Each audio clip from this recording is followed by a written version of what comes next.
What's good everybody, this is CP and welcome back to another fantasy basketball video. Just a quick disclaimer here, do not blindly follow all the information I'm about to share in this video. Like everybody else, I could be completely wrong. So the most important thing to do is do your own research and make your own final decisions. So let's not waste any more time and 走起吧. For amazing luck in fantasy basketball this year, make sure you like this video within the next 5 seconds. I wouldn't risk it. Here's a quick look at the fantasy playoff schedule. Let's assume that your playoffs are somewhere in the week 20, 21, or 22. So from March 7th to March 27th. Based on those scheduling, the Utah Jazz has the strongest schedule where they play 4 games for 3 weeks in a row for a total of 12 games. Besides that, 14 teams play 11 games during that 3-week span, including the Hawks, Mavericks, Nuggets, Pistons, Warriors, Rockets, Lakers, Timberwolves, Pelicans, Knicks, Sixers, Suns, Blazers, and Wizards. And out of everyone on that schedule, 6 teams has the worst schedule, including the Celtics, Pacers, Clippers, Grizzlies, Bucks, and Kings, with a total of only 9 games. Meanwhile, the Heat has a pretty weird schedule where they go 4-2-4. So if you have some key Heat players like Jimmy Butler, Bam Adebayo, or Kyle Lowry, then you might face a little bit of a trouble in week 21 as they only play 2 games. Now, based on those stats, the Utah Jazz has the strongest schedule with a total of 12 games. And obviously, if you don't have a name like Donovan Mitchell or Rudy Gobert, it might be a little bit hard to get. However, you might be able to trade for some lesser known streamers for those weeks, as you might be able to pick them up to stream for a couple weeks on the waiver wire or trade for them for a low draft pick in keeper leagues. And those players could be players like Royce O'Neal, Bogdanovic, Clarkson, Alexander Walker, and Mike Conley. And I understand the hate on Hassan Whiteside, but honestly, if the Utah Jazz do decide to rest Rudy Gobert, then Hassan Whiteside is going to be a huge benefactor of those minutes. So in my opinion, Hassan Whiteside could be a pretty sneaky good ad if you picked him up at the right time, especially if you need blocks and rebounds and field goal percentage.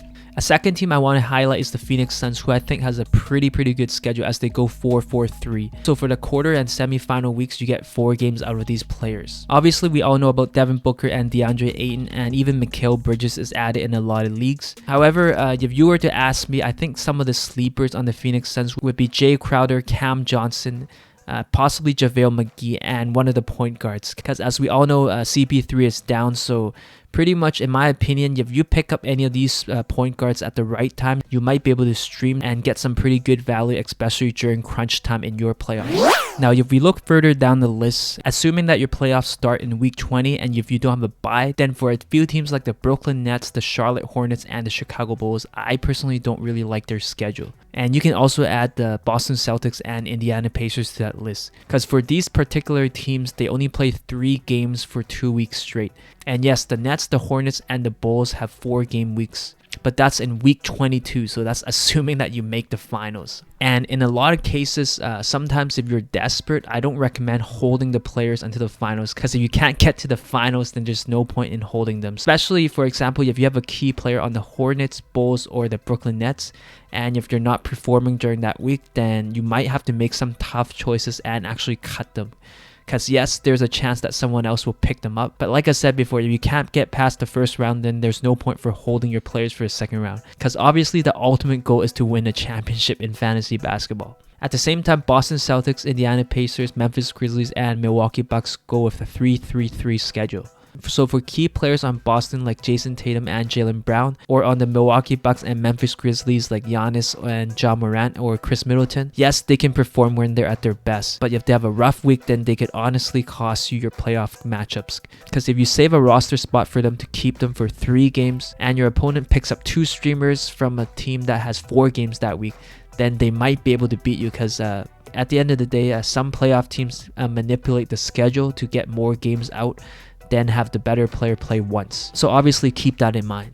Finally, if your playoff schedule starts at week 20, then 2 other teams that I would probably keep my eye on are the Los Angeles Lakers and the Denver Nuggets, because those 2 teams have 4 game weeks for week 20 and 21.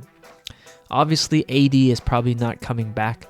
So if you look down the list, there could be a couple of sleepers or streamers you could pick up or trade for before your trade deadlines to give you that extra boost. At the same time, for the Denver Nuggets, besides Nikola Jokic, you might be able to find a few sleepers, especially at the point guard and shooting guard position. They do have a pretty big rotation, but at the same time, in some of my leagues, I actually saw some of those names on the waiver wire.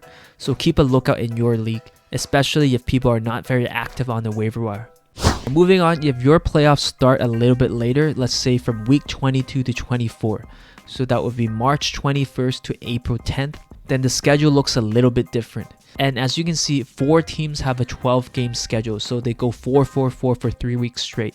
And that includes the Chicago Bulls, Philadelphia 76ers, Portland Trail Blazers, and Washington Wizards. Meanwhile, the Cleveland Cavaliers have the weirdest schedule. They go 3-5-3. So for that particular schedule, I would probably pay attention to the Cleveland Cavaliers, especially for week 23, as you can probably find some good streamers to pick up just for that week. As on average, they're playing at least 1 or 2 more extra games than the other NBA teams in the league. And from the week 22 to 24 range, 3 of the teams with the weakest schedule are the Sacramento Kings, Los Angeles Clippers, and the San Antonio Spurs, as those 3 teams start off your playoff weeks with only 2 games. So if you have some key players from those teams, then I would be a little bit wary about keeping them for the long term, as they only have 2 games that week, and most of the teams you're facing likely have players that have 4-game weeks and 3-game weeks, which gives them a huge advantage, especially if your big guys don't perform. So once again, if your playoff schedule starts from week 22 to 24,